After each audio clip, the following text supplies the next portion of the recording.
남해안이 쓰레기로 몸살을 앓고 있습니다. 해안가뿐만 아니라 바닷속에도 버려진 쓰레기로 쓰레기장을 방불케 하고 있었습니다. 정영민 기자가 취재했습니다. 통영의 한 해안가 마을. 술병과 폐금을 어구들이 마구 버려져 있습니다. 바위 틈이나 해변은 아예 쓰레기장으로 변했습니다. 해변에서 쓰레기를 태우는 모습이 포착되기도 합니다. 섬에는 지난 여름 피서객들이 남기고 간 음식물 쓰레기가 아직까지 방치돼 있는 곳도 있습니다. 낚시하고 막 아스만 묻고 버리고 그러니 낚시분들로 좀 모노를 해도 안 되는. 바닷속 상황은 어떨까?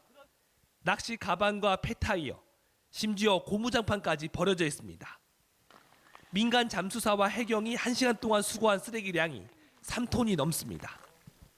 침몰선 한 척도 발견이 되었고 생활 쓰레기보다는 통발이라든지 어망, 어구 이런 것들이 바닷속에 많이.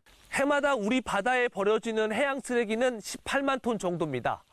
5톤 트럭 3만 5천여 대가 바다에 쓰레기를 쏟아 붓고 있다는 얘기입니다. 쓰레기의 70%는 플라스틱류로 대부분 강과 하천, 육지에서 온 건데 문제는 수거량이 절반에도 못 미친다는 겁니다. 처리 비용도 육상보다 5배나 더 많아집니다. 청정 남해안에 버려진 쓰레기가 바닷속 생태계는 물론 선박 안전까지 위협하고 있습니다. MBC 뉴스 정영민입니다. 남해안의 섬 지역이 해양 쓰레기로 몸살을 앓고 있습니다. 네, 당국의 해수 정화 사업이 먼 바다 중심으로 진행되다 보니 연안과 섬 지역이 해양 쓰레기 사각지대로 방치되고 있습니다. 송민아 기자가 현장 취재했습니다. 통영 앞바다에서 배를 타고 10분 남짓 나가자 섬 하나가 나타납니다. 섬 위에 오르자 멀리선 안 보이던 페스티로폼과 비닐이 가득 쌓여 있습니다. 쓰레기가 숲속 사이사이를 가득 메웠는가 하면 냉장고와 같은 생활 쓰레기도 보입니다.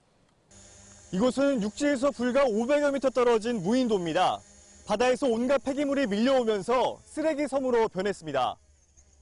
해안이나 도서 지역에는 상당히 폐기물이랑 이 모든 물질 안 좋은 환경이 좀 심각하다고. 물속 상황도 심각하긴 마찬가지.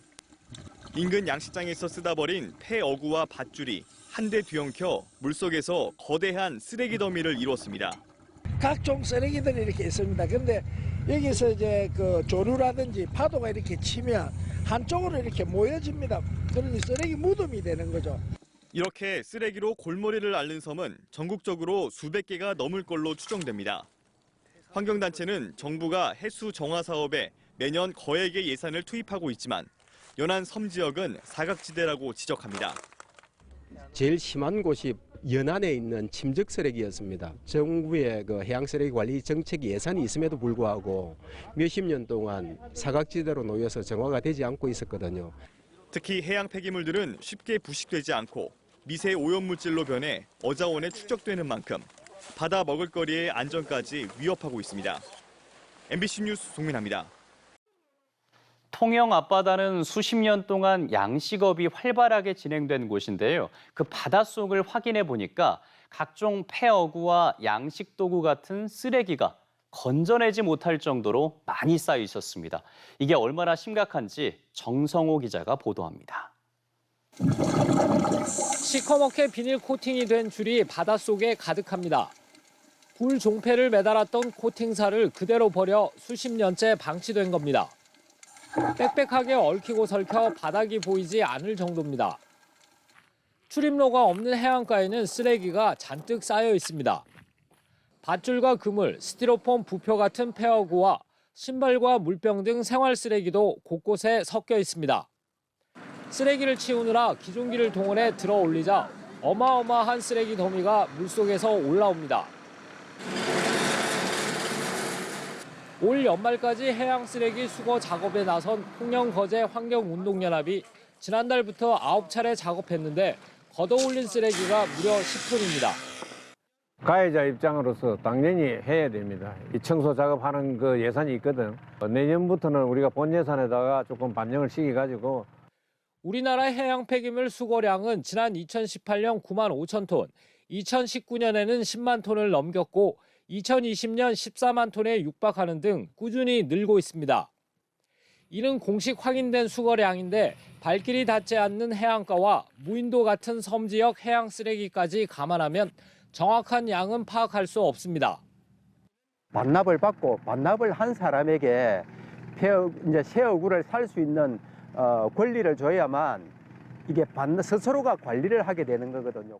해양 쓰레기는 바다 생태계를 파괴하고 선박과 해양 레저 사고의 원인입니다. 세계경제포럼은 이대로 간다면 오는 2050년엔 바다의 물고기보다 쓰레기가 더 많을 거라고 경고했습니다. MBC 뉴스 정성호입니다. 관광객들이 버리고 간 쓰레기에다 지난 여름 태풍 때 떠내려온 쓰레기까지 겹치면서 한려해상 국립공원의 섬마을이 몸살을 앓고 있습니다. 이런 가운데 도내에선 처음으로 통영에 쓰레기 수거 운반선이 취역해 국립공원의 환경보호에 앞장서게 됐습니다. 서윤식 기자입니다. 남해의 빼어난 풍광을 자랑하는 통영 비진도. 그러나 가까이서 본 해안은 전혀 딴판입니다. 폐스티로폼에다 각종 생활 쓰레기가 널브러져 있습니다. 지난 여름 태풍 때 떠내려온 쓰레기입니다. 보시는 것처럼 해안선을 따라 곳곳에 수북히 쌓여 있습니다. 주민들이 떠내려온 쓰레기를 임시 방편으로 한 곳에 모아두었지만 처리는 엄두도 내지 못하고 있습니다. 여기에 관광객들이 버린 쓰레기까지 쌓이고 있지만 쓰레기 수거선 방문은 1년에 손에 꼽을 정도. 넘쳐나는 쓰레기를 감당하지 못해 국립공원 구역에서 쓰레기를 소각하는 상황까지 빚어지고 있습니다. 재활용 가능한 거는 따로 모았지만 빚지 못해가지고 소각을 해야 되는 거는 따로 소각을 하고 있었습니다. 쓰레기로 몸살을 앓고 있는 남해안 섬마을이 반가운 손님을 맞이합니다. 도내 최초로 통영시가 본격 투입한 쓰레기 수거 운반선 아라호입니다.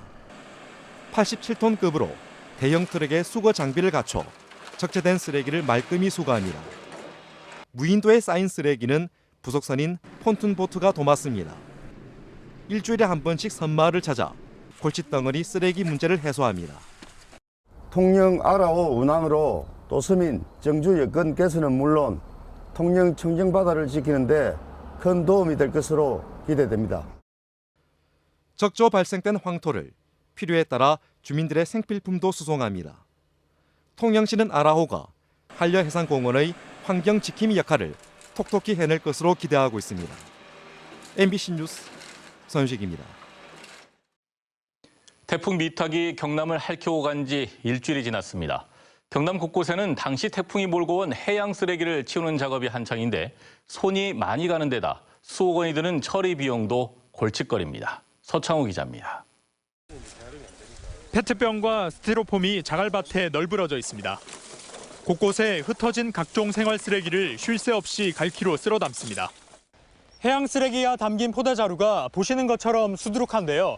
이 양이 인력으로 옮길 수 없을 만큼 많은 탓에 배를 이용해 인근 항구로 실어 날라야 합니다. 해안가를 따라 50km 남짓 이동한 한 해수욕장. 굴착기로 104장의 수북이 쌓인 폐목재 더미를 치우느라 분주합니다. 일반 쓰레기, 그다음에 초목류, 그다음에 재활용류 이거를 기본적으로 1차적으로 저희가 분류 작업을 병행하면서 같이 하다 보니까 조금 더 시간과 남해안 경남 해역에 태풍 미탁으로 발생한 해양 쓰레기만 590여 톤. 최근 3년 사이 자연재해로 흘러들어온 쓰레기 가운데 가장 많은 양입니다. 문제는 처리 비용입니다. 염분을 머금고 있는 해양 쓰레기는 전문 처리 업체에서 처리해야 하는 등 손이 더 가기 때문에 일반 쓰레기 처리 비용보다 4배 이상의 돈이 더 들어갑니다. 하지만 피해 규모가 일정 부분 이상 넘지 않으면 정부 지원을 받기도 어렵습니다. 제 대책법에 따라 가지고 정부 지원금을 받아야 되는데 우리 그제시에 이번 태풍으로 인해서 많은 피해가 없다 보니까 정부 지원금을 받지 못하고 우리 그제시 예산으로 가지고 처리해야 하는 데 있어서 경남에서 이번 해양 쓰레기 처리에 쓴 비용만 2억 3천여만 원에 달합니다. MBC 뉴스 서창우입니다.